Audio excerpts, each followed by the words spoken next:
Look, I have seen a lot of stupid things in my 3 cycles at the Galactic Preparatory Institute. I once watched a Vendurian try to eat a plasma torch because someone told him it was spicy food. I witnessed a Threxian accidentally jettison himself out an airlock during zero-gravity calculus, but nothing, and I mean absolutely nothing, prepared me for the day Kravik decided to mess with the human girl. My name is Tilax, and I am what you would call an observer. A witness to galactic stupidity, if you will. I am a Muralian, which means I have 4 eyes, excellent peripheral vision, and the unfortunate curse of seeing disasters unfold in perfect horrifying detail before anyone else notices them coming. That day started like any other boring rotation at the Institute. Our classroom was packed with the usual mix of species. Avarians with their feathered crests, Zoltarans with their crystallized skin. Wait, no, their rocky exterior. Whatever. Point is, it was a typical xenobiology class, and everyone was half asleep while Professor Quentix droned on about cellular respiration rates across different atmospheric compositions. Then, there was her, Mira Kane, the human. Now, humans were relatively new to the galactic community. Their planet, which they called Earth, had only been contacted about 15 cycles ago. Most species in the galaxy come from what we call garden worlds. Nice places, comfortable gravity, breathable atmosphere, plants that do not try to eat you. Standard stuff. Earth was classified as a Class 12 Deathworld. Let me put that in perspective for you. Most species cannot survive on anything above a Class 3. Class 12 means everything on that planet is actively trying to kill you. The weather, the animals, the plants, the microorganisms, even the water falls from the sky with enough force to hurt. Humans evolved dodging predators with teeth the size of your arm, surviving ice ages and apparently boxing each other for fun. But Mira, she did not look dangerous. She was small by human standards, maybe 1.6 meters tall, brown hair pulled back in what humans call a ponytail, wore the standard institute uniform like everyone else. She sat in the back corner quietly taking notes on her datapad, minding her own business. That was her first mistake. Being quiet made Kravik think she was weak. Kravik was a Bronthelian. Big species. Really big. He stood about 2.8 meters tall, had 4 arms, thick-scaled hide that could deflect most small arms' fire, and an ego the size of a cargo freighter. His family was rich, connected, and he never let anyone forget it. He had been bullying smaller species since first cycle, and the Institute administration did basically nothing about it because his parents donated a stupid amount of credits every term. I watched him swagger into class that day, late as usual, his gang of idiots trailing behind him. There was Vexner, a sniveling Krillian who laughed at everything Kravik said. Thudge, a Gormorian with more muscle than brains, and Silix, a Felorian female who seemed to enjoy watching others suffer. Kravik's eyes, all 3 of them, scanned the room looking for entertainment. They landed on Mira. Oh no, I felt my stomachs clench. All 4 of them. Well, Kravik announced loudly, interrupting Professor Quentix mid-sentence. Look at the little Deathworlder. Hey human, did they let you out of your containment cell? A few students laughed nervously. Most kept their heads down. Nobody wanted to be Kravik's next target. Mira did not even look up. She just kept writing notes. That made Kravik angry. He hated being ignored. He stomped over to her desk, his massive frame casting a shadow over her. I'm talking to you, primitive. Do they not teach manners on your backwards little mudball? Still nothing. Mira's hand just kept moving across her datapad. Her expression did not change. Professor Quentix, bless his cowardly heart, suddenly became very interested in his teaching console. Typical. Maybe she is deaf, Vexner suggested helpfully. Deathworld senses are probably inferior. Or maybe she is just stupid, Kravik said, leaning down closer. I heard humans only have 1 brain. Can you imagine? 1 brain. That got more laughs. I wanted to point out that Kravik barely used the 1 brain he had, but I value my internal organs in their current unbroken configuration. Kravik reached out with one of his massive hands and flicked Mira's datapad off her desk. It clattered to the floor, screen cracking slightly. The room went silent. Mira slowly raised her head and looked at Kravik. Her face was calm. Too calm. Her eyes, a strange shade of brown with flecks of green, met his 3 without any fear whatsoever. Pick it up, she said quietly. Her voice was steady, controlled, with an accent I could not quite place. Kravik blinked, surprised. Then he laughed. That deep, booming laugh that shook the walls. Did it just give me an order? This little thing? I said. Mira repeated, still in that quiet, terrifying voice.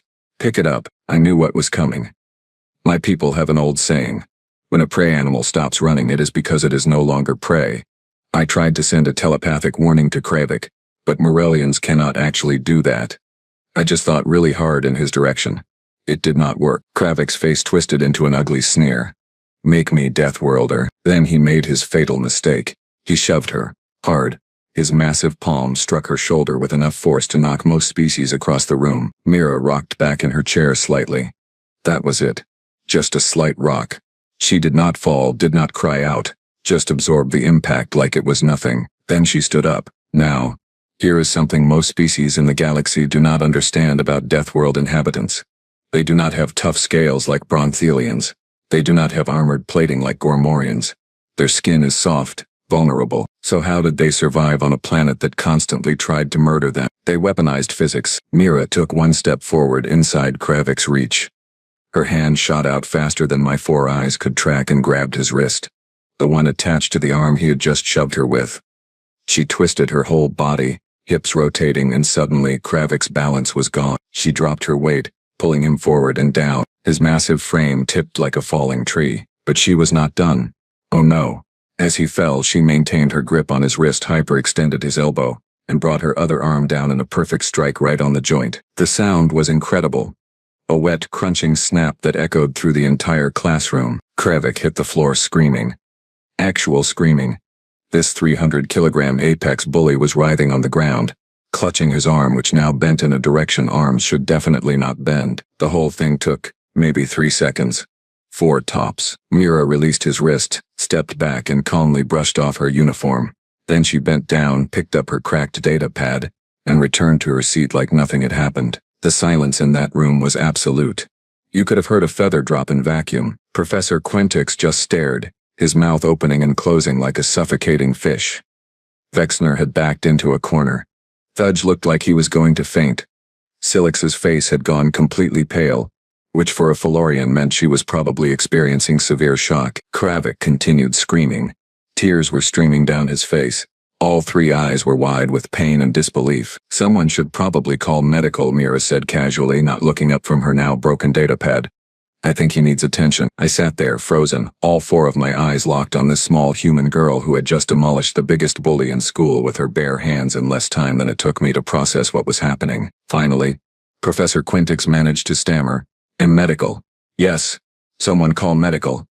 He fumbled with his communicator, hands shaking. Within 2 minutes, the medical team arrived with a hover stretcher. Kravik was still crying, still screaming, cradling his ruined arm. The medics, a pair of efficient Loraxians, quickly assessed the damage. Complete radial fracture, one of them announced clinically. Severe ligament damage. Possible nerve involvement. We need to get him to surgical immediately. As they loaded Kravik onto the stretcher, he locked eyes with Mira. There was no longer any arrogance there.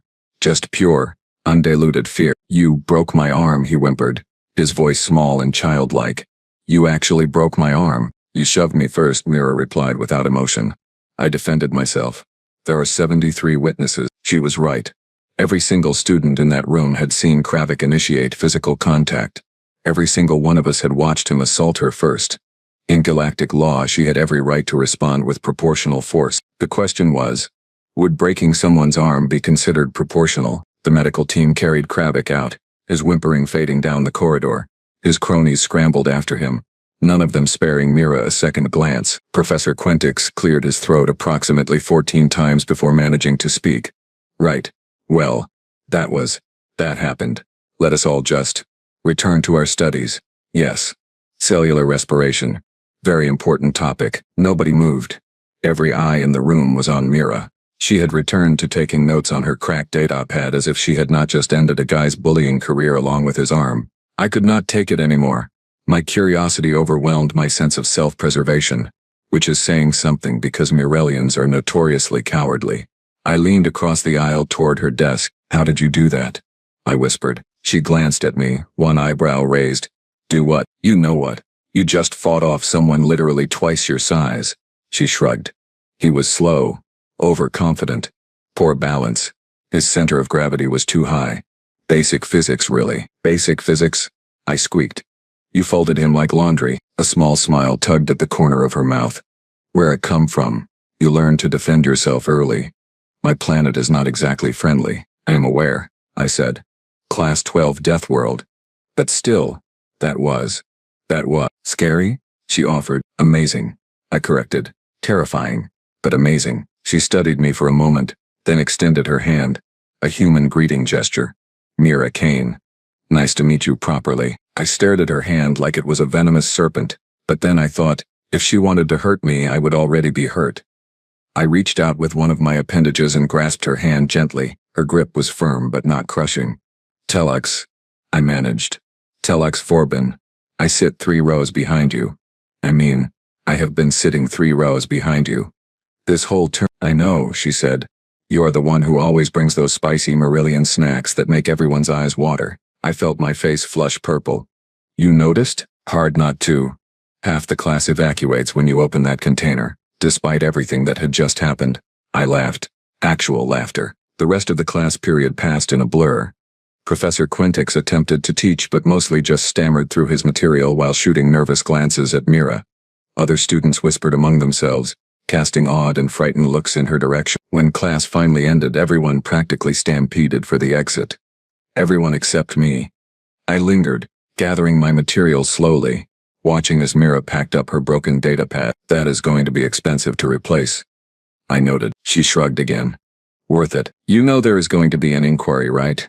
Kravik's family is connected. They will make noise. Let them, she said simply. He assaulted me first. I have witnesses.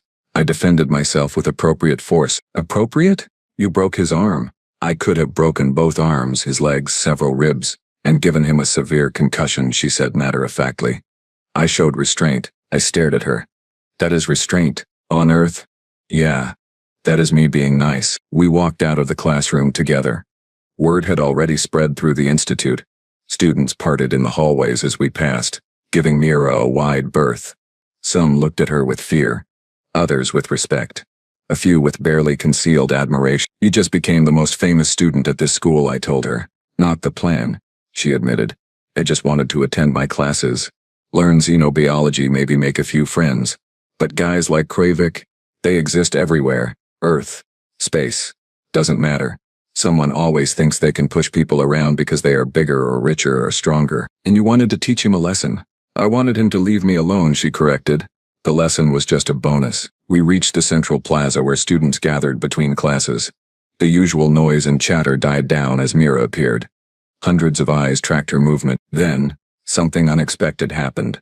A small Vrelian student, maybe first cycle, approached nervously.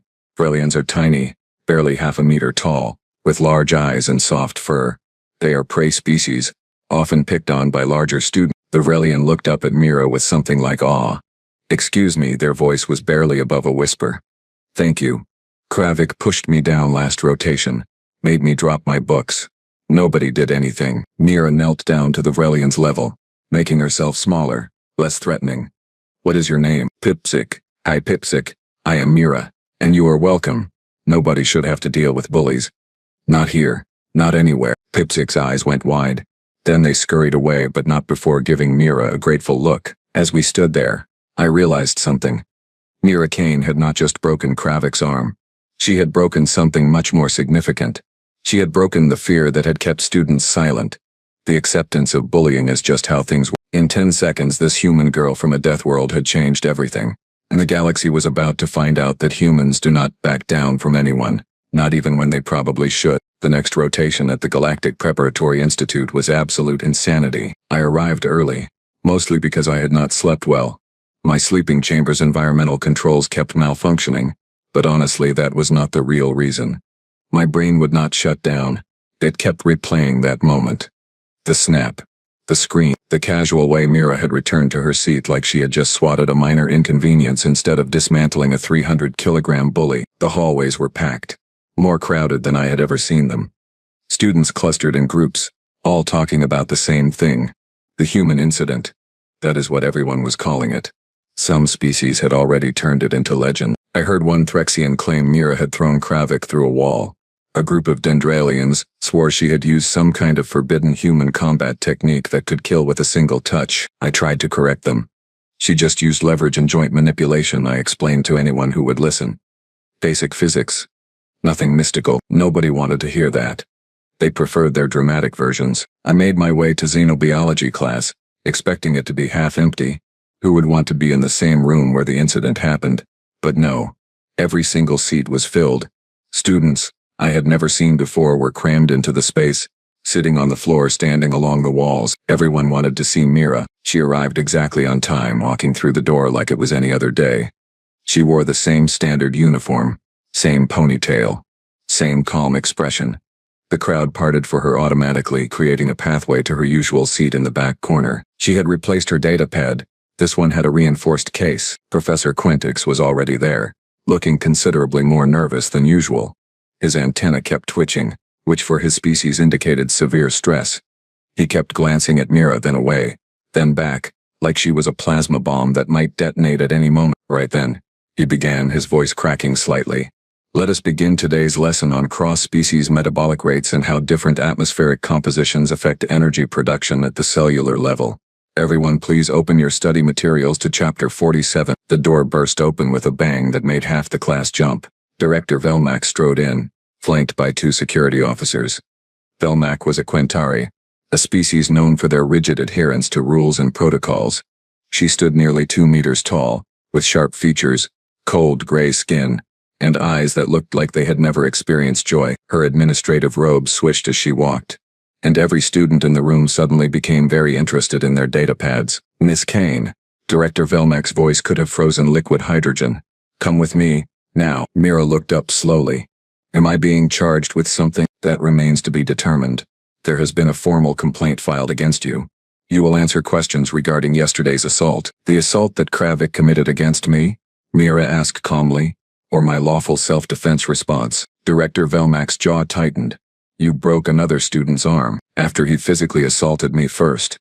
In front of 73 witnesses, all of whom can verify that I only acted in self-defense after he initiated unwanted violent physical contact. The director's eyes swept the classroom. Every single student suddenly found their datapad absolutely fascinating. Nobody made eye contact. Nevertheless, Velmac continued icily. You will come with me for questioning. Immediately, Mira stood up, gathering her things with deliberate slowness. As she walked toward the door, she paused next to my desk. Without looking at me, she said quietly, "Record this class. I will need the notes later." Then she was gone, flanked by security like a criminal. The moment the door closed, the entire room exploded into whispered conversation. They cannot actually expel her, right? Someone asked. Kravik's family will demand it, another voice responded. They donate millions of credits, but she was defending herself. Does that matter? She is human.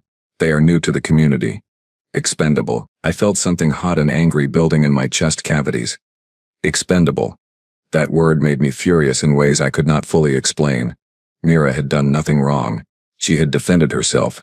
Any of us would have done the same if we could. But because Kravik was rich, because his family had influence, she was being treated like the criminal. No. Absolutely not. I stood up so fast my chair fell over backward. Every eye turned to me. Tilox? Professor Quintix looked baffled. Is something wrong? Yes, I said firmly. Something is very wrong. Mira Kane defended herself against an attacker. She used appropriate force. She had every legal right to protect herself, and now she is being punished for it because her attacker has wealthy parents. That is not justice. That is corruption. Dead silence. You could have heard a molecule move. Professor Quintix's face went through several colors. Mr. Vorbin, sit down. No. Excuse me? I said no. I will not sit down. I will not be quiet. And I will not let an innocent person be punished while a bully gets sympathy just because he finally picked on someone who could fight back. I grabbed my datapad and headed for the door. Where do you think you are going? Professor Quintix demanded. To do what everyone in this room should be doing. Standing up for what is right. I walked out. My legs were shaking. My hearts were pounding. Marillians do not do confrontation. We avoid conflict. We stay safe. We survive by not making waves. But something about Mira had changed me. Maybe it was watching her stand up to Kravik. Maybe it was seeing someone finally refuse to accept injustice. Maybe I was just tired of being afraid. The administrative building was on the other side of campus.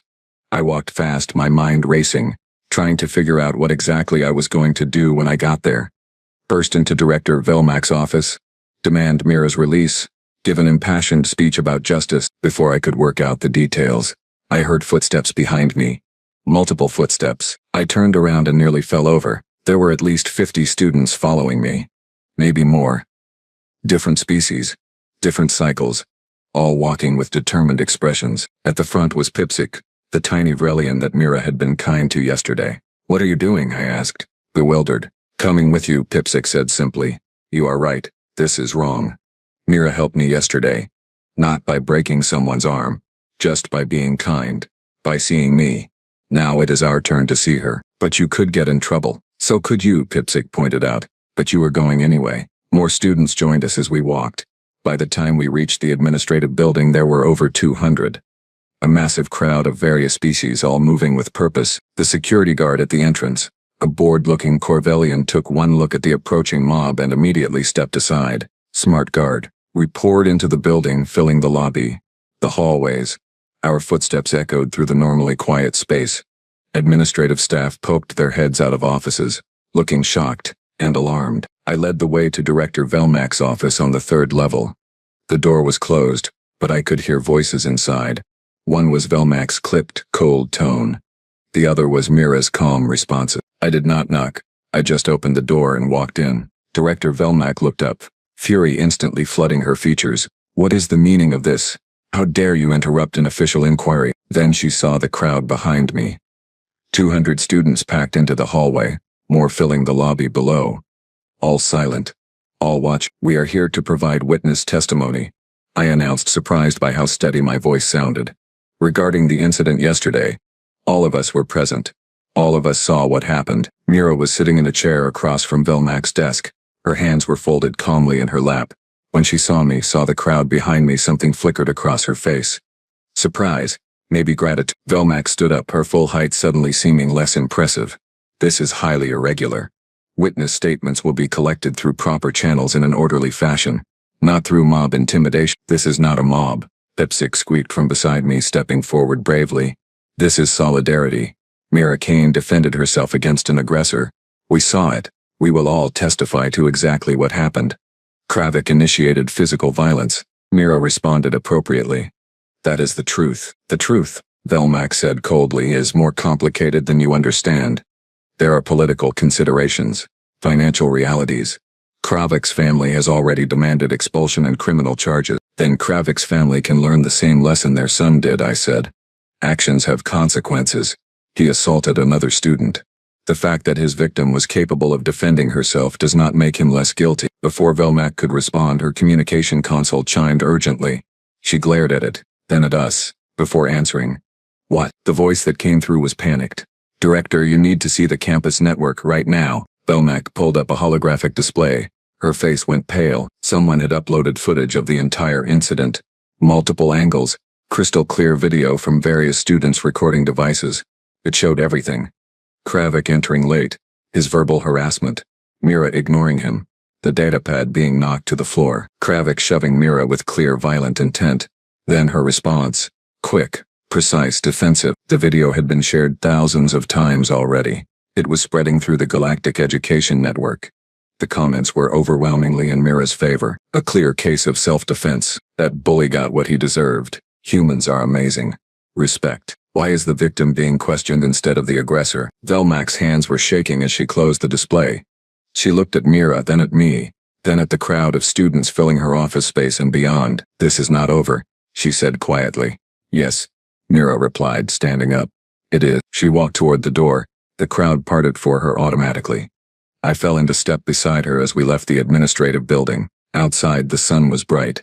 The campus was beautiful, and 200 students were cheering. Mira stopped, looking at the crowd, at the support, at the solidarity from species she had barely spoken to. "Thank you," she said simply. The cheering got louder. That afternoon, an official statement was released.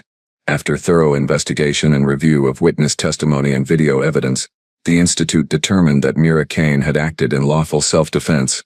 No charges would be filed. Kravik, however, was suspended for 3 rotations for assault and harassment. His family's threats of pulling funding were noted and disregarded. Justice. Actual justice. That evening, I found Mira sitting alone in the observation dome, staring out at the stars. I approached carefully, making noise so I would not startle her. "Mind if I join you?" I asked. She gestured to the space beside her. "Be my guest." We sat in comfortable silence for a while, watching distant galaxies slowly rotate. "You did not have to do that today," she finally said. Stand up for me. You could have stayed quiet. Stayed safe. I could have. I agreed. But you showed me something yesterday. Showed all of us something. That we do not have to accept injustice. That standing up for what is right matters more than staying comfortable. She smiled. A real smile this time. Your people are supposed to be non-confrontational, risk-averse. That must have been terrifying for you. Absolutely terrifying, I admitted. My legs were shaking the entire time. My heart's nearly exploded. I thought I might pass out, but you did it anyway. But I did it anyway. She looked at me with something like respect.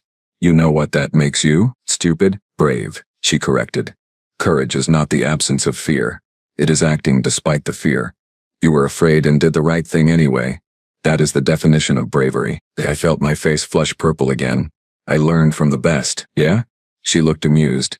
Who? A small human girl who broke a bully's arm in 10 seconds and changed an entire school. She laughed.